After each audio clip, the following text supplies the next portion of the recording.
Pertemuan pertama.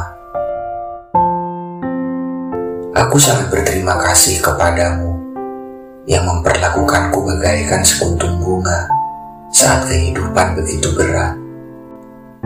Aku melalui banyak hal dan tak pernah mendapatkan perhatian pada perjalanan ini. Melalui pertemuan denganmu, aku menemukan diriku yang baru. Aku sangat berterima kasih kepadamu yang memperlakukanku bagaikan sekuntum bunga saat kehidupan begitu berat.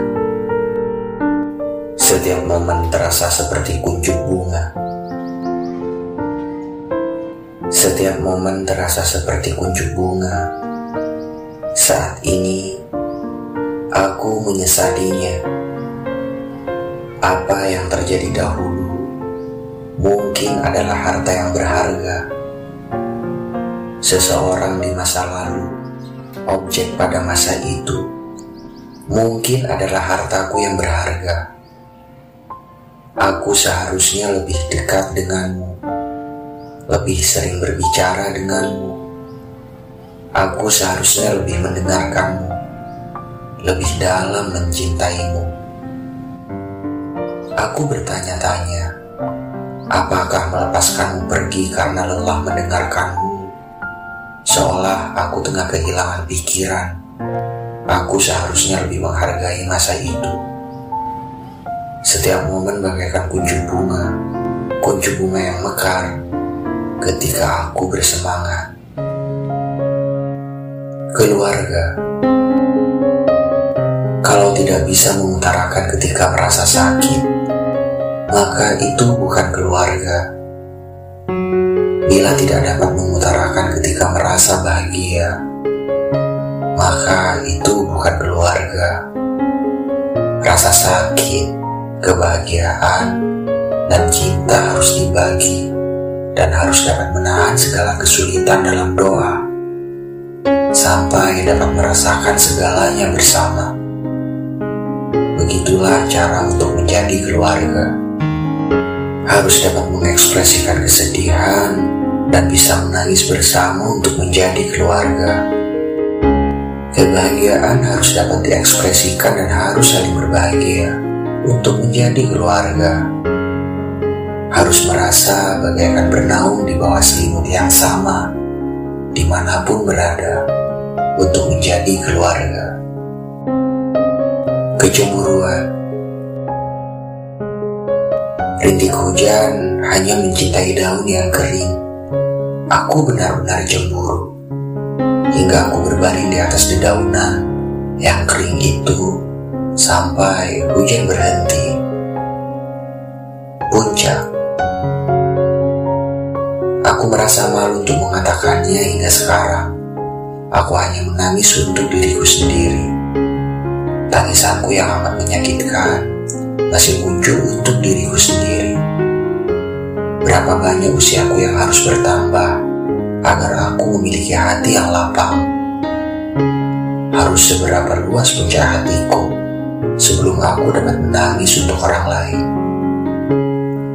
Mataku hanya bisa melihat diriku sendiri ketika hari-hari yang paling berat. Telingaku hanya dapat mendengar tawaku ketika hari-hari yang paling bahagia. Aku tidak pernah menyadari betapa tidak sempurnanya hatiku. Aku merasa malu dan juga segan. Hanya hujan setelah kau pergi. Hanya hujan setelah kau pergi. Gerimis berubah menjadi hujan deras. Dan aku membayangkan dirimu duduk di dalam bus dengan ekspresi kekecewaan di wajahmu.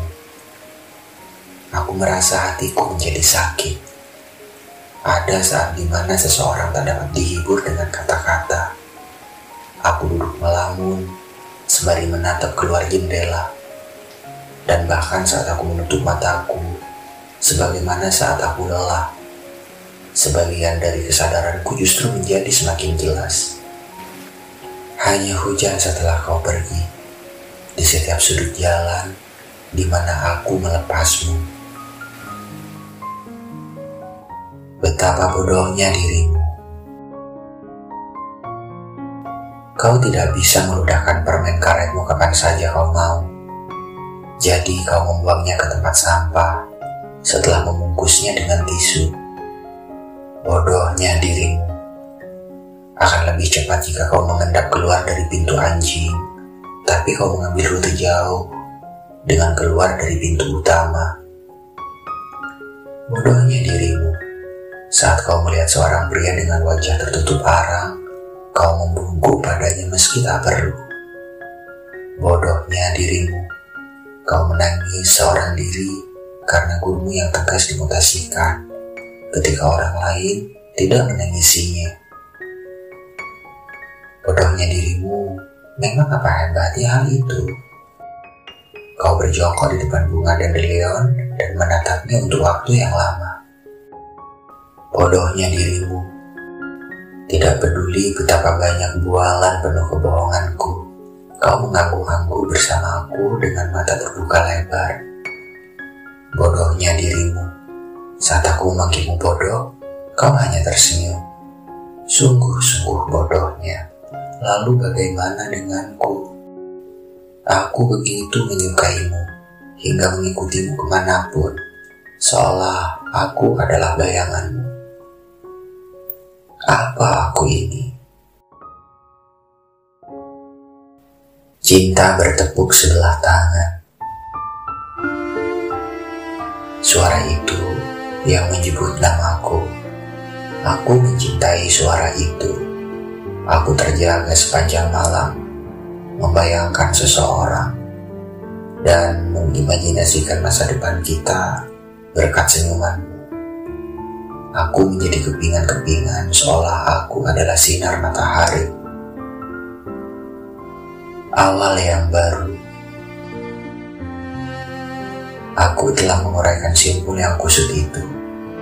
Aku juga membuang tambang yang telah putus. Tanpa ada rasa tersisa maupun penyesalan, aku menegakkan posisiku.